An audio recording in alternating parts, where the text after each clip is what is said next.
Chinese community of crypto became kind of mixed by some hardcore builders and some gamblers.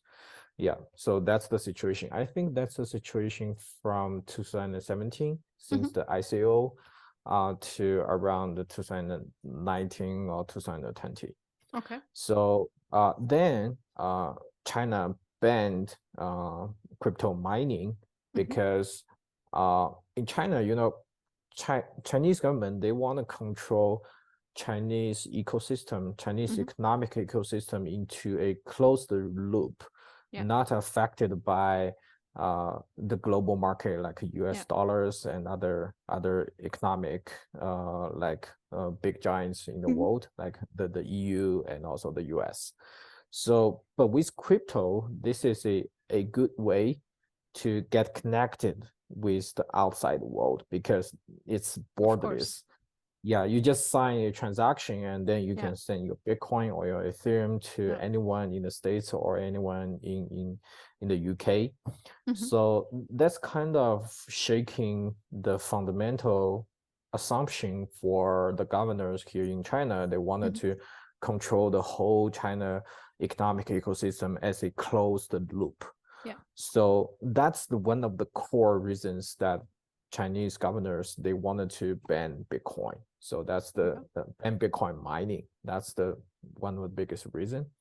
And also right now, Chinese government, they also banned the ICO because at that time, a lot of Chinese companies, they are also doing ICO. And as you know, there are so many gamblers and they don't know how to protect them.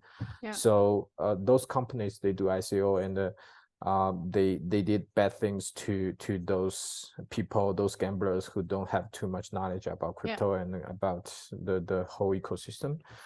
So that's also why Chinese government banned ICO, and also they banned exchanges here in China.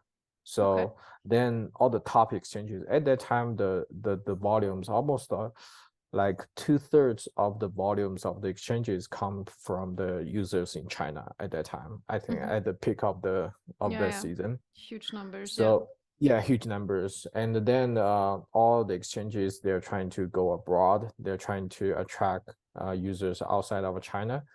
That's another story.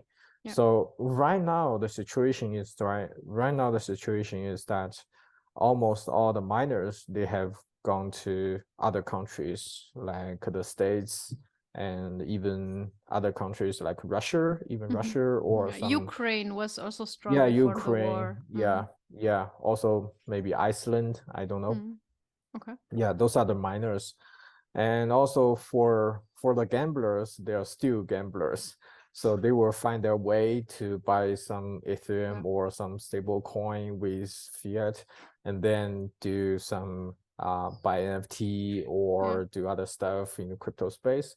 So those gamblers are still gamblers, but newcomers are becoming less and less for the Chinese people getting into crypto. And in China, the governors are also telling normal people that you should not touch crypto. This is a scam. This is a Ponzi scam. So you don't need you don't get touch with this. So yeah, that's the situation. But right now, there are also a bunch of hardcore builders. They're also trying to contribute to the community. For example, we're working on hardware wallet, right? So basically, this product is built for security. So I'm familiar with several, I think maybe 5 to 10 very hardcore security companies. They are working on how to improve the security for the Web3 world. Yeah, and also there are some hardcore people here in China. They are working on some like data infrastructure, this kind of data service for different crypto companies.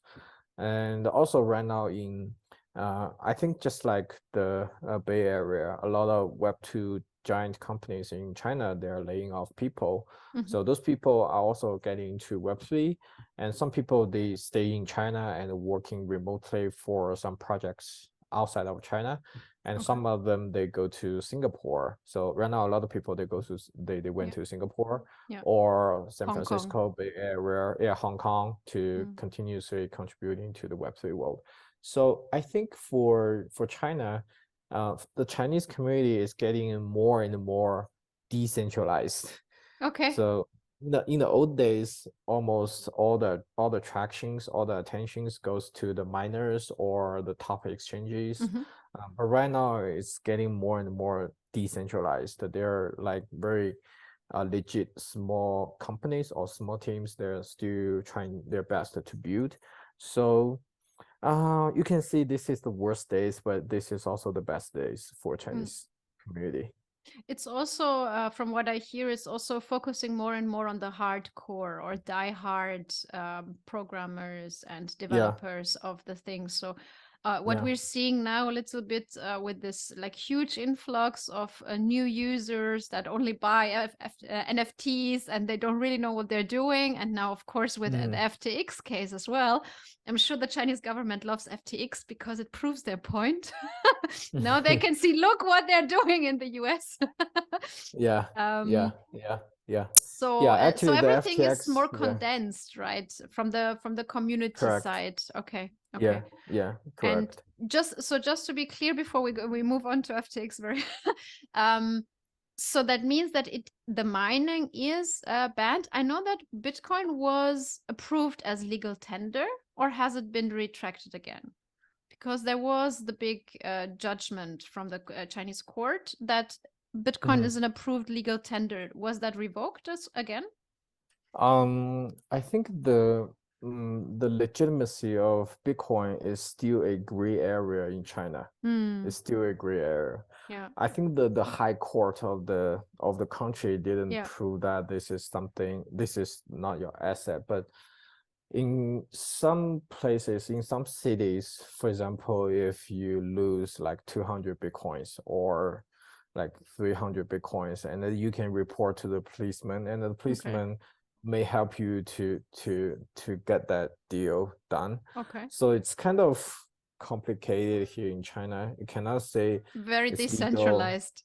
Yeah, very decentralized. The only thing that's confirmed is that Bitcoin mining is not allowed here, and also the fiat on-ramp and off-ramp for Bitcoin is not allowed here. So yeah, this is the red line, and yeah, for other stuff it's all in the gray area.